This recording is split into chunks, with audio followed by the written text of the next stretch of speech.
இப்போ நம்ம இன்னைக்கு என்ன பார்க்க போறோம்னா கோல்டு இன்வெஸ்டிங் பற்றி தான் கரெக்டாக நம்ம வந்து பார்க்க போகிறோம். கோல்டு இன்வெஸ்டிங் வந்து அது உங்களுக்கு வந்து தெரிஞ்சிருக்கும். நம்ம வந்து காலங்காலமாக இப்போ நம்ம அப்பா அம்மா தாத்தா இவங்க எல்லாருமே கோல்டில் அவங்க வந்து கண்டிப்பாக இன்வெஸ்ட்மெண்ட் வந்து பண்ணியிருப்பாங்க.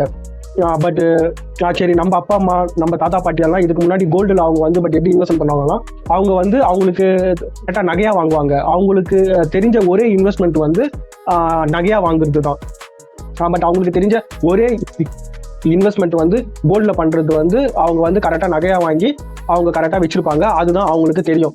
ஆனால் கோல்டு இன்வெஸ்ட்மெண்ட்ன்றது அது வந்து காலங்காலமாக அது வந்து கரெக்டாக பட் எல்லாருமே பண்ணிட்டு தான் பட் அவங்க இருக்கிறாங்க. அவங்களுக்கு கரெக்டாக இன்வெஸ்ட்மெண்ட்டு பண்ணுறாங்களோ இல்லையோ, ஆனால் சரி, ஆனால் கோல்டு இன்வெஸ்டிங்ன்றது காலங்காலமாக எல்லாரும் பண்ணிட்டு தான் இருக்கிறாங்க. கிட்டத்தட்ட 2000-3000 வருஷ காலமாக மக்கள் வந்து கோல்டில் கரெக்டாக பட் இன்வெஸ்ட்மெண்ட் வந்து கரெக்டாக பண்ணிட்டு தான் வராங்க. இப்போ கோல்டுன்றது ஒரு வேர்ல்டு கரன்சி, கோல்டுன்றது ஒரு வேர்ல்டு கரன்சின்னு கூட நம்ம வந்து சொல்லலாம். ஏன்னா இது சரி, ஏன்னா இது ஏன் சொல்றேன்னா ஒரு நாட்டினோட பணத்தோட மதிப்பு வந்து கம்மியாகுதோ அப்பெல்லாம் அவங்க அப்பெல்லாம் அந்த நாட்டு மக்கள் வந்து கோல்டு தான் பயன்படுத்துவாங்க. உதாரணத்துக்கு 2ஆம் வேர்ல்டு வார் கரெக்டாக நடக்கும்போது அந்த வேர்ல்டு வாருக்கான தேவையான ஆயுதங்கள் எல்லாம் கோல்டு கொடுத்து தான் வாங்கினாங்கன்ட்டு கரெக்டாக ஹிஸ்ட்ரியில் வந்து சொல்லப்படுது. அப்போதான் கோல்டு வந்து பீக்கில் போச்சு. ஆனால் கோல்டு இன்வெஸ்டிங் வந்து ஒரு நல்ல இன்வெஸ்டிங் தான். ஆனால் அதோட ரிட்டர்ன் பார்த்தீங்கன்னா அந்த அளவுக்கு பெருசாக கொடுக்குற மாரி இல்லை. என்னை பொறுத்த வரைக்கும் நான் பார்த்த வரைக்கும், அதாவது கூகுளில் சில சேட்டெல்லாம் அவைலபிளாக இருக்கு. அதில் வந்து பார்த்த வரைக்கும் 8 to 10% வரைக்கும் கோல்டு வந்து நல்ல ரிட்டர்ன் கொடுத்துருக்கு. அது வந்து நீங்கள் ஒரு 50 வருஷம் எடுத்து நீங்கள் ஆவரேஜாக அதோட ரிட்டர்ன் பார்த்தீங்கன்னா 8 to 10% வரைக்கும் ஓரளவுக்கு கோல்டு ரிட்டர்ன் வந்து கொடுத்துருக்கு. இந்த 8 to 10% வந்து கொஞ்சம் மாறலாம். ஷேர் மார்க்கெட் நீங்கள் கம்பேர் பண்ணும்போது கோல்டோட ரிட்டர்ன் வந்து கம்மி தான். ஆனால் என்னை பொறுத்த வரைக்கும் என்னோட பர்சனல் ஒப்பீனியன் என்னன்னா, நீங்கள் கோல்டுலையும் கொஞ்சம் கரெக்டாக இன்வெஸ்ட்மெண்ட்டை வந்து வச்சுக்கணும். என்னை பொறுத்த வரைக்கும் உங்களோட ஓவரால் போர்ட்ஃபோலியோவில் அட்லீஸ்ட் ஒரு 5-10% வரைக்கும் கோல்டு நீங்கள் கரெக்டாக ஆட் வந்து பண்ணிக்கலாம். இல்லை ஒருத்தவங்களுக்கு ஒரு கோல்டு வந்து ரொம்ப பிடிக்கும் அவங்கன்றவங்க ஒரு 15% வரைக்கும் உங்களோட போர்ட்ஃபோலியோவில் கோல்டை வந்து கோல்டு அலோகேஷன் வந்து நீங்கள் கரெக்டாக வச்சுக்கலாம்.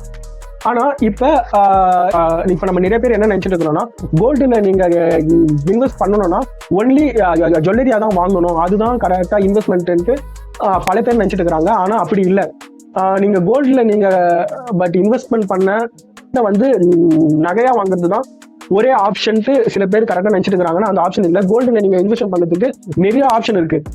என்ன பொறுத்த வரைக்கும் நீங்கள் கோல்டை வந்து இந்த மாரி கரெக்டாக நகையாக வாங்குறதுனால உங்களுக்கு அந்த அளவுக்கு ப்ராஃபிட் வந்து கிடைக்காதுன்னு தான் நினைக்கிறேன். ஏன்னா நீங்கள் கோல்டு வாங்கும் போது அதுலேயே உங்களுக்கு வந்து செய்கூலி சேதாரம் அது போயிடும். அதுக்கப்புறம் வந்து நீங்கள் வந்து டேக்ஸ் கட்டணும். அதாவது ஜிஎஸ்டி டேக்ஸ்னுட்டு ஒரு 3% போடுவாங்க கோல்டு வாங்கும் போது.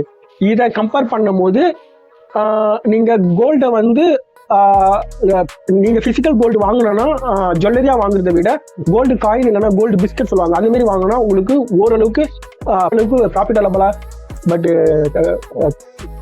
கரெக்டா இருக்கும்.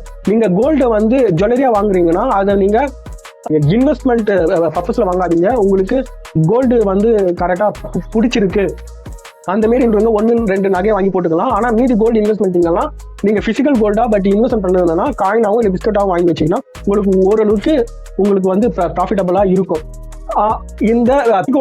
இந்த ஃபிசிக்கல் கோல்டு தவிர நம்மளுக்கு அதர் ஆப்ஷன் இருக்குது. இப்போ நான் அது என்னன்ட்டு நான் உங்களுக்கு சொல்கிறேன். முதல்ல வந்து கோல்டு இடிஎஃப்ஸ்னு சொல்லுவாங்க. கோல்டு இடிஎஃப்னா என்னன்னா, உங்களுக்கு ஷேர் மார்க்கெட்டில் டிமேட் அக்கௌண்ட் இருந்தால் நீங்கள் எப்படி ஷேர் வாங்குறீங்களோ அதேமாரி நீங்கள் ஒரு கோல்டு பீஸை நீங்கள் வந்து பர்ச்சேஸ் பண்ணிக்கலாம். ஆனால் இப்போ இருக்கிற டேட்டில் ஒரு கோல்டு பீஸ் வந்து 80 ரூபீஸ்லேருந்து 90 ரூபீஸ் வரைக்கும் இருக்குது. நீங்கள் அதை வாங்கி வச்சுக்கலாம். அது எப்படின்னா, கோல்டு ஏறும் போது உங்களுக்கு இந்த கோல்டு இடிஎஃப்பும் ஏறும். நீங்கள் இதை கரெக்டாக சேல்ஸ் வந்து நீங்கள் எப்போ வேணால் பண்ணிக்கலாம். ஆனால் இந்த கோல்டு இடிஎஃப் வாங்க உங்களுக்கு டிமேட் அக்கௌண்ட்டு தேவை. இதில் இன்னொரு பெனிஃபிட் என்னன்னா, இப்போ நீங்கள் ஃபிசிக்கல் கோல்டு வாங்கணும்னா ஒரு 100 ரூபாய் இல்லைனா ஒரு 100 ரூபாய் இல்லைனா ஒரு 500 ரூபாய்க்கெல்லாம் ஒரு சின்ன அமௌண்ட்டில் உங்களால் ஒரு ஃபிசிக்கல் கோல்டை வந்து வாங்க முடியாது. நீங்க 1 கிராம் வாங்கணும்னாவே ஒரு 8,000 இருந்து 10,000 வரைக்கும் உங்களுக்கு பணம் தேவைப்படும். ஆனா இந்த கோல்டு இடிஎஃப்ல என்னன்னா உங்ககிட்ட வெறும் ஒரு 80 ருபீஸ் இருந்தாவே போதும், நீங்க ஒரு இடிஎஃப் வந்து நீங்க வந்து பர்ச்சேஸ் பண்ணி வச்சுக்கலாம் உங்களோட டிமெட் அக்கௌண்ட்ல.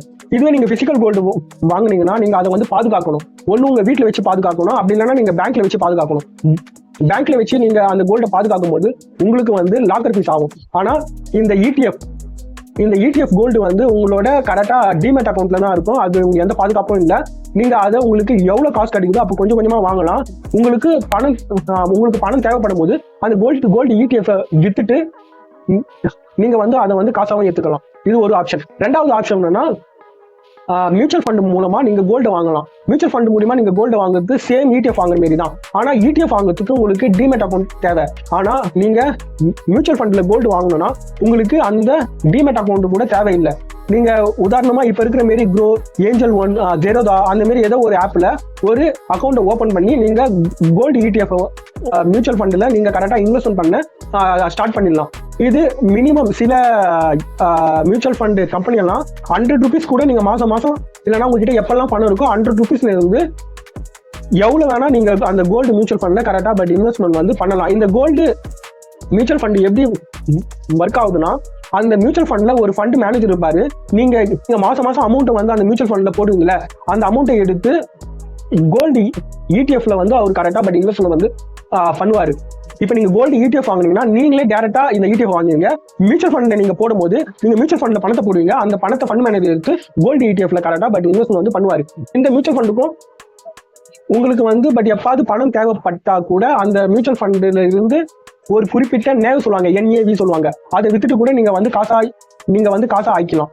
இது ஒரு மெத்தட். கோல்டு மியூச்சுவல் ஃபண்ட்னு இன்னொரு மெத்தட். மூணாவது மெத்தட் வந்து சாவரின் கோல்டு பாண்டுன்னு ஒண்ணு இருக்கு. ஆனா இப்ப வந்து சமீப காலமா அந்த சாவரின் கோல்டு பாண்ட் வந்து ஸ்டாப் பண்ணி வச்சிருக்காங்க. ஆனா இதுக்கு முன்னாடி எல்லாம் அந்த சாவரின் கோல்டு பாண்ட் இருந்தது. சாவரின் கோல்டு பாண்ட்னா என்னன்னா நம்ம ரிசர்வ் பேங்க் வந்து வருஷத்துக்கு ஒரு வாட்டி நினைக்கிறேன் அவங்க வந்து ஒரு கோல்டு பாண்டை விடுவாங்க. பட் அது பேரு தான் சாவரின் கோல்டு பாண்டுன்னு அர்த்தம். அந்த பாண்ட்ல நீங்க கரெக்டா நீங்க வந்து கரெக்டா இன்வெஸ்ட்மெண்ட் பண்ணலாம். அந்த நீங்க கரெக்டா இன்வெஸ்ட்மெண்ட் பண்ணும்போது ஒரு குறிப்பிட்ட அமௌண்ட் இருக்கும். அந்த அமௌண்ட் எனக்கு சரியா தெரியல. மினிமம் ஒரு 5,000 ரூபாய் இல்லைன்னா 10,000 ரூபாய் 8,000 ரூபாய், அது ஒவ்வொரு பாண்ட் வெளியிடும் போது மினிமம் காஸ்ட்னு சொல்லுவாங்க.